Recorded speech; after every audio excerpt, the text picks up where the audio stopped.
On November 26, 2021, the opera world lost a true titan of a composer, one who wrote musical theater. Let's do a deep dive into what opera people can learn from one of the most brilliant Broadway composers of all time.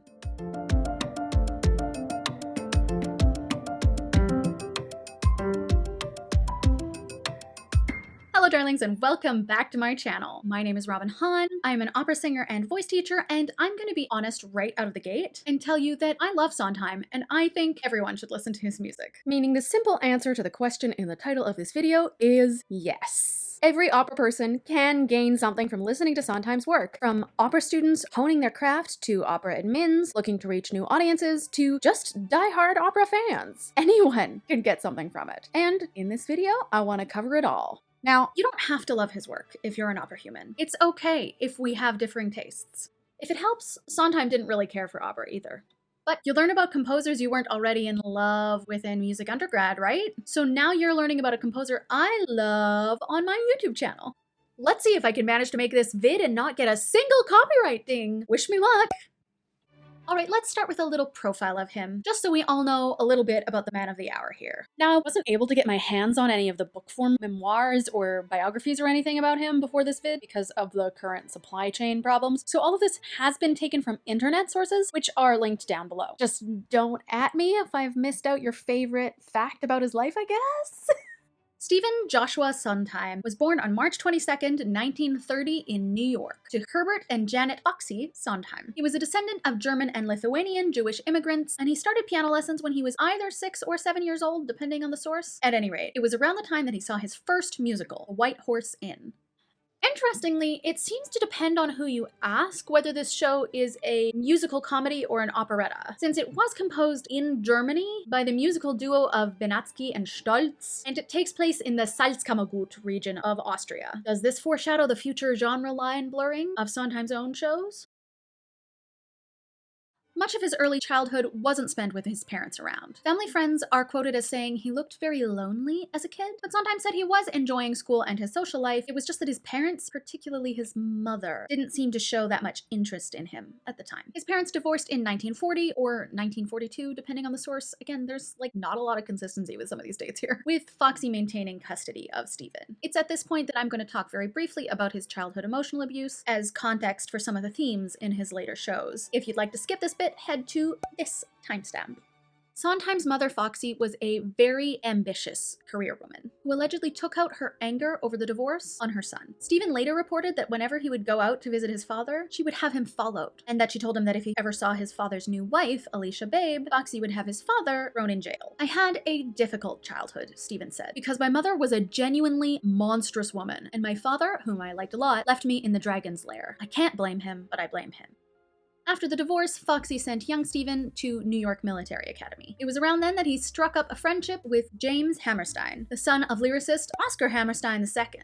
Yes, that Oscar Hammerstein. Sound of Music, Oklahoma, The King and I, that Oscar Hammerstein. Stephen found a surrogate family in the Hammersteins, as well as an ideal father figure, teacher, and mentor in Oscar. Oscar taught him song structure and how to write what he felt. He gave him direction, helpful criticism, and a lot of support. All things he so desperately needed at the time. In the 1994 New York Times article Sondheim's Passionate Passion by Michiko Kakodani, Stephen is quoted as saying, "It was Oscar and Dorothy's saving my emotional life, combined with his teaching me, that made all the difference. I was able to turn the experience into the desire to make things, as a way of making order out of chaos and turning revenge into something positive." In 1945, when he was only 15, Sondheim wrote a musical satire about his school called By George. He showed it to Mr. Hammerstein, who criticized the piece, and told Stephen to write 4 more entire musicals to learn how to do it. Badass. Sondheim later said that he learned more about musical theater in an afternoon with Hammerstein than most people do in a lifetime. Sondheim attended Williams College, where he wore the many hats of an artist discovering themselves. He acted in plays, wrote and published short stories, and composed a sonata and a piano suite. He also worked as a gopher, a stage and screen word for assistant that literally goes for stuff. on the Rodgers and Hammerstein musical Allegro during this time, an experience which deeply affected his future compositions. In the New York Times article Conversations with Sondheim by Frank Rich, Sondheim says about Allegro, quote, "It was baffling to most people and pretentious. These are all adjectives that came to haunt me in my own, as we say, career. Pretentious and incoherent and unfeeling and whatever." By the time he graduated, magna cum laude, of course, the man was a freaking genius. He had composed all 4 of Hammerstein's assigned musicals and received the Hubbard Hutchinson Prize, a 2-year scholarship to study music. So he took the opportunity to move back to New York City and study with American avant-garde composer Milton Babbitt. Sondheim got several jobs working on scores and shows that would never be produced, both proving his talent and honing his craft, despite the fact that the shows never saw the light of day. His first big break, of course, came in 1955, when he was chosen as co-lyricist, but eventually became sole lyricist of West Side Story. And,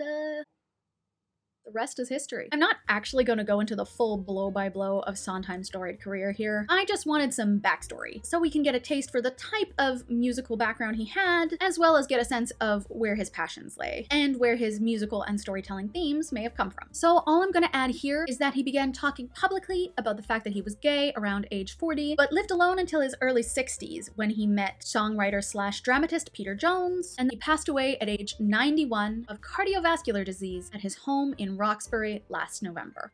About his music? Well, suffice it to say that by the time of his death, Stephen Sondheim had a truly unsurpassed career in musical theater, with shows including Sweeney Todd, Into the Woods, Company, Sunday in the Park with George, and more. If we speak about true mastery of the art form, we talk about him. He won 8 Tony Awards, including the Lifetime Achievement Tony Award, multiple Grammy Awards, multiple Drama Desk Awards, an Oscar, and a Pulitzer Prize. But what does all this have to do with opera? Well, first off, there are clearly a lot of classical music influences all over Sondheim's work, which you can tell both from his history and from his compositions themselves. As Mark Stryker said in his article for the Detroit Free Press, quote, "His musical language, his harmony, formal ingenuity, cohesiveness, and asymmetrical phrasing is steeped in classical music." Sondheim's ambition was always to write for Broadway, but Sondheim also devoured Brahms, Ravel, Stravinsky, and others. He studied music at Williams College and later took lessons with Milton Babbitt, a high modernist composer with a deeply analytical mind. The pair dissected scores by Bach, Mozart, and Beethoven alongside pop songs by Jerome Kern and others. Now that you know that he loved Ravel, you can totally hear it in his music, am I right? But on top of there being a lot of classical influences in his musicals, it's not only musical theater companies who put his shows on. Opera companies do too, all the time. In fact, Sondheim made the argument that the difference between an opera and a musical is mostly what type of house it's done in, what type of audience is watching, and what the viewer's expectations are. And yes, while having technical definitions of what is an opera or operetta or musical can be useful for classifying shows, for promoting them, and for discussing them, I do think there is a good case for suggesting that the distinctions are kind of arbitrary. You can totally argue that many of his shows, in different contexts, could be operettas, or even operas. So that's what all this has to do with opera, but now for the big question. What can opera people learn from this giant of American composition? Well, strap in, opera lovers, because this one's gonna be a deep dive. A whole thesis with cited sources. A full-fledged book report, with many individual hamburger-shaped arguments. Or like, maybe just a really in-depth listicle I knocked out the day before filming this. I would do terribly if I had to write an actual thesis. First, let's start with the basics and say that Sondheim's work is often the lens through which many non-opera folk see opera. And this is particularly true for some people who haven't interacted with quote-unquote true opera. None of us have ever wanted to go to the opera. Ever. And if you're the type of opera person invested in getting new bums in seats for shows, when it's safe to do so, then being familiar with the type of music that many people associate with opera, the type that gets them excited when they hear the word, is probably a good idea. Now, there are honestly a million different reasons why someone might interact with opera through the lens of Sondheim. It could be that they have only ever seen Sondheim shows and have never actually seen a quote-unquote true opera like Bohème or Flute or Ring Cycle or whatever. It could also be that they mentally connect the vibe of fullness from the orchestra, of a swell from a large chorus, thick harmony, and well-developed themes and motifs that change as time goes on to support the story, with operatic storytelling. Bonus points if the occasional soprano has to sing an occasional high note for texture. Maybe the only time someone's been to their local opera live was to see an opera company's production of A Little Night Music or Sweeney Todd or something. See? A million reasons. Therefore, to some folks, operatic doesn't specifically mean a specific genre of music. If you, as an opera person, want to connect with that type of possible future opera goer, connect with the music they like to listen to. Learn to talk to them about opera based on those likes. And yes, Sondheim's work shares a lot with opera that you can discuss with these people. Or, like with anyone. Be the life of the party with your Sondheim musical analysis factoids. Look, I could talk until the cows came home about actual individual traits that Sondheim shows share with opera. I could talk about how the entire score of Sweeney Todd is literally based around the Dies Irae, an ancient Gregorian chant which has been quoted by Berlioz, Holst, and even Gounod in his opera Faust. Or maybe I could talk about how Into the Woods has leitmotifs for every character to help the audience keep the 8 million plot lines straight, and how we sort of associate the leitmotif with Wagner's Ring Cycle, since he was one of the first composers to really develop the idea of a leitmotif in his shows. But I wouldn't really be saying anything that hasn't already been said in a Sideways video, so obviously I will link those down below if you want more specifics. They're great. Instead, I'll tell you this. 1, that a lot of Sondheim's work is deeply operatic in inspiration and general feel. 2, some of his shows explicitly need opera singers in them to be performed correctly. And 3, that we as opera humans probably share more in common with people who think of Sondheim when they think of opera than maybe you might expect. Find common ground with other lovers of live sung theater. Being nice, you'll find, is generally good. And that's in the spirit of Sondheim. You're so nice. You're not good, you're not bad, you're just nice. Now, I want to go back to the idea that Sondheim didn't like opera all that much, which he talked about in that Detroit Free Press article I cited earlier. But let's take a closer look at why. It turns out it's not because he thinks opera is like stuffy or melodramatic or anything. It's because opera is, drumroll please, too long. Sondheim said that to him, quote, swiftness is important. For Sondheim, it was the storytelling itself, through the medium of the music, that was the real point of sung drama or comedies. And if the singer was good, too, then that was just a bonus for him. He wanted to get to the heart of the drama quickly. And we as opera lovers spend a long time on pretty high notes before we get to the drama. But that doesn't mean he thought opera was bad. He even mentioned operas he loved, like Carmen or even Wozzeck, in the exact same interview. So he didn't hate everything that opera stands for. In fact, he took the things that he liked about opera, identified the things that he didn't, and used those things to make his own work better. And opera students can learn that from him too. Opera performers can get a lot from practicing with and performing some musical theater repertoire, skills, and conventions. Also vice versa, musical theater people can gain a lot from learning about operas and maybe even being a part of a few, but that is not this video. Sondheim's use of syllabic phrases, meaning musical phrases that tend to assign one syllable of the lyric to one note, as opposed to melismatic phrases, meaning a single syllable of the lyrics spread over many notes, as in melismas or in coloratura, means that his songs are often syntactically related to speech. That means the stresses of the music are in the right places for speaking in English. So if you took all the music and the timing and whatever out, there wouldn't be any weird stressing going on. The emphasis is never on the wrong syllable.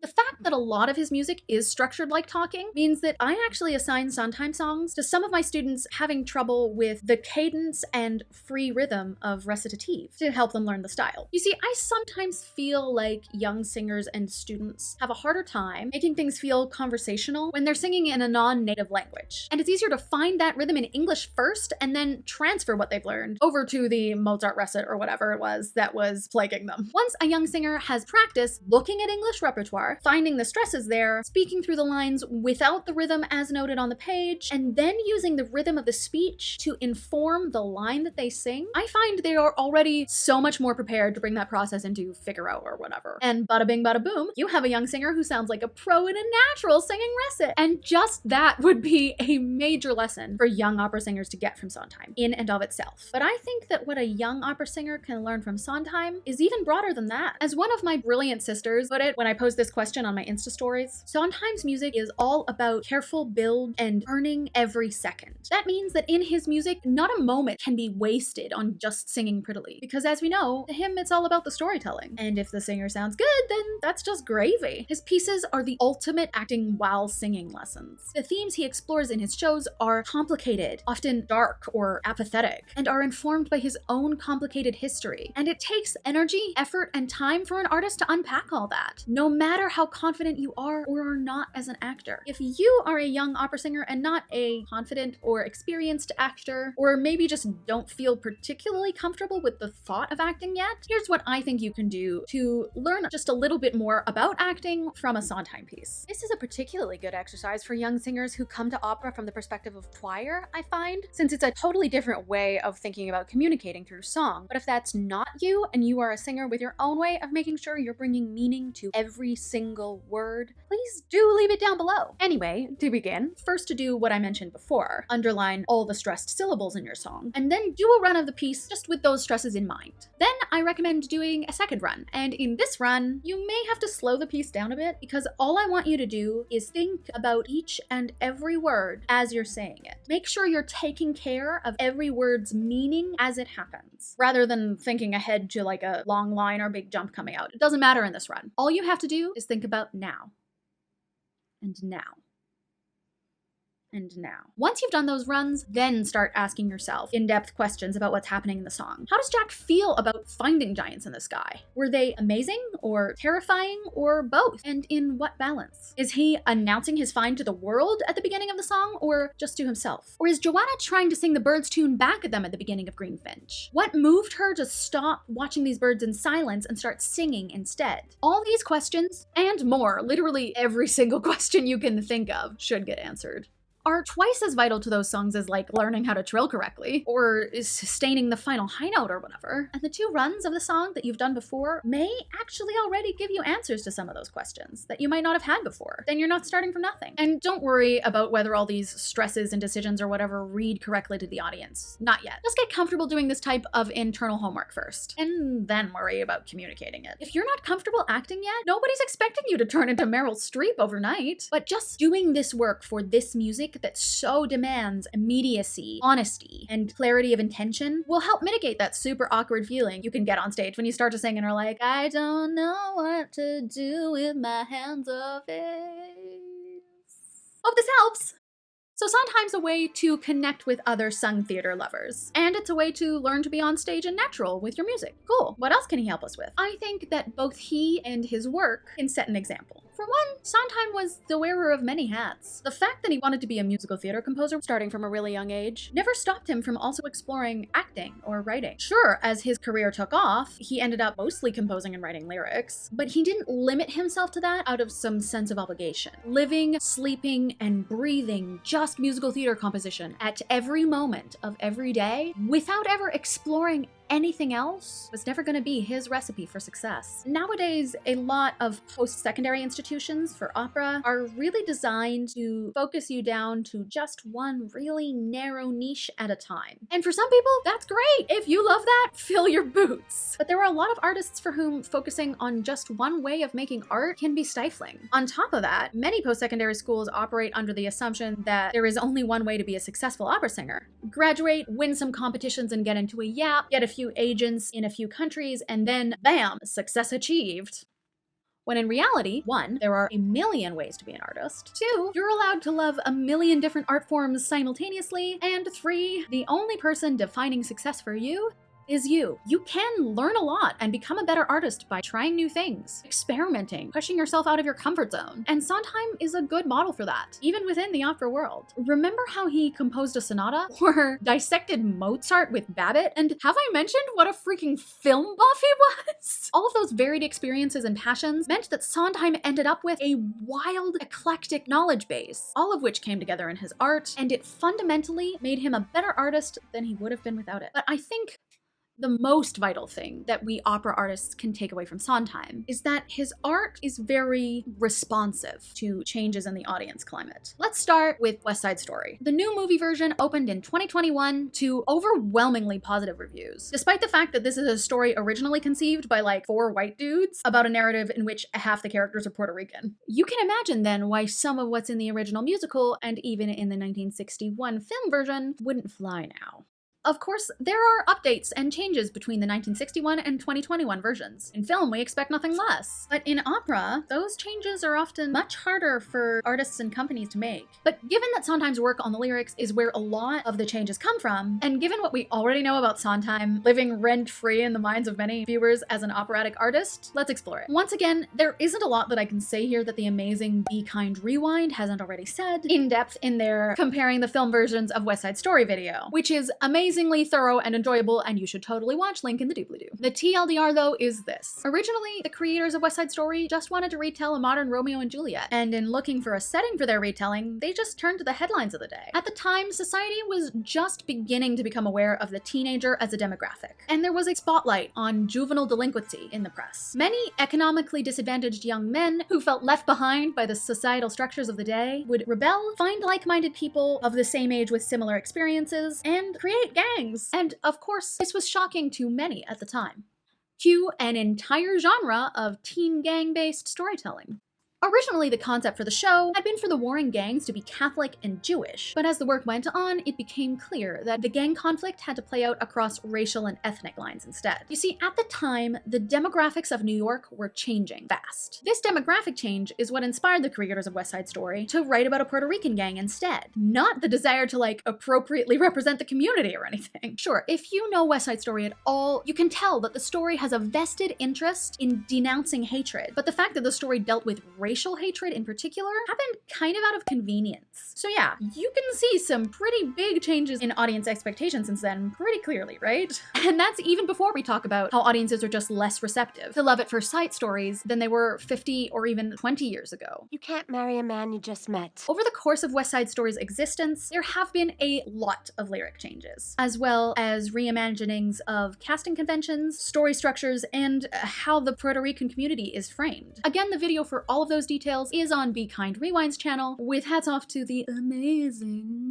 research done in it. What's important for us to know as opera people is that those changes are good, actually. Performance art like ours doesn't exist in a vacuum. Like, literally. There's an argument to be made that if the score is closed, if no one is singing and no one can hear the music, in some ways the art no longer exists, except in memory and imagination. And yes, I am aware that recordings do exist, but humans made those recordings. They had to open the score and make the music together before the art was brought to you. It still required human participation, human translation to jump off the page and turn into real art. Some assembly is always required to make art through music, whereas a painting, for example, is usually only painted once. Therefore, acknowledging that your audience and your artists do change over time is as much a part of telling our operatic stories as is the music and the score. And Sondheim's work is a good example of how change and reimagination of previous operatically inspired work can actually help the newer productions come alive in a way that just clinging to the traditions never could.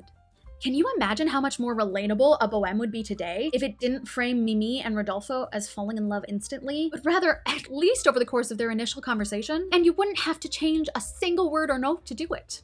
Now, I'm not just talking about revisions here. Obviously, when composers or lyricists are alive, or at least were recently, those are much easier to do than when everyone involved in writing the show has been dead for 300 years. It's when shows are reframed and organically evolve that interests me here. There's another good example of this in Sondheim's of Company. When it premiered in the 1970s, the show's general apathy towards the institution of marriage was fairly subversive to see on a musical theater stage. More importantly, though, for our purposes, the reviews that we have of the time show us that the real focus of the show wasn't on Bobby, the single man whose 35th birthday we keep reliving over the course of the show. The focus was more on his friends, the couples, and on the vignettes we see of their lives. Bobby seemed to have been viewed as this weird, almost unnecessary framing device, just there to hold the little sketches together together and without a whole bunch of meaning beyond that. Nowadays, of course, that is not the case. Bobby is undoubtedly the star, and the role is a star-making vehicle for anyone lucky enough to play him. In more modern productions, we watch the scenes with his friends while always relating to him, watching the action through the lens of the angst, anxiety, and anguish that he experiences at the thought of connecting to another person. That's what today's audiences relate to, much more than the commentary on the institution of marriage. And then, of course, there's the Genderbending. In 2018, a production opened in London where Bobby was now a woman, and several of the genders of her other friends were switched too. It made some of the wife characters in some of the pairings less subordinate, which, you know, great, awesome, woo! But it also added the extra unspoken element of the biological clock into Bobby's character as well. Of course, all genders can experience a ticking biological clock, but when you make the lead a single 35-year-old woman instead of a single 35-year-old man, you add the societal pressure towards baby making into the equation too, in a way that just wouldn't have been present for a male Bobby in a modern production without the adding of some lines. The stakes are now, raised. This production is now on Broadway, starring Katrina Lenk and Patti LuPone, and its reviews are absolutely stellar. It responded to the new audience climate. A lot of operatic audiences are not super open to change. And as I've said, taste is not fact. I'm not here to tell you that my favorite productions of operas are objectively better than anyone else's. All I'm suggesting is that it may not always be the virtue some opera audience members think it is to keep opera the way it has been for the last however many hundred years. Maybe honest storytelling should be a little more important, and therefore simply connecting with people and meeting them where they're at should be important too. All this, by the way, is coming from a vintage opera lover, so, you know, like, don't at me or something. Sondheim did this, and he bemoaned the changes in the musical theater climate all the time. If he can do it, if he can find the good in new ways of imagining his shows, in turning them upside down and inside out and reframing them for the audiences of today, maybe we can too.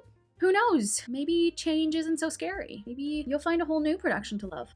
During these last 2 years or so, the opera world has faced a lot of change. And yeah, change is not what our industry is always the best at. Many operatic artists feel they have to say yes to every gig, no matter the pay rate or even the health risk. So many of us are genuinely financially desperate right now. And the fact that these artists feel the pressure to say yes sir or no ma'am to those of stable positions of power within the opera world really could lead us to jumping right back into all the old operatic systems and systemic pressures we had in this industry before 2020. But some of the changes we've had to make for the safety of everyone have in fact been really good. And continued change to help bring the art form forward is good too. Sondheim is a model for this evolution, for bringing disparate aspects of performance art together in consistently new ways, for being passionate about all the things that you love, appreciating the things that you don't, crossing boundaries that have been there for centuries, breaking barriers, and updating old works or even systems for the modern age. Thank you, Sondheim. Because on top of all of these good, important things you and your work have done, the number one reason I listen to your work is because it's stinking good. Tell me in the comments why you think Sondheim is awesome. This is by no means a comprehensive list. I only mentioned that he was a freaking genius like once in passing. Of course, if you were looking for a joyful little corner of the internet where we could discuss opera disability, queerness, cats, and tea, you have found it. And if you weren't looking for it, you have found it anyway. So go hit that subscribe button and ring the little bell so you never miss a video. Thank you for watching. Keep the comment section full of joy and light, and I will see you in my next video. My script is a 17-page document, so let's see how this goes.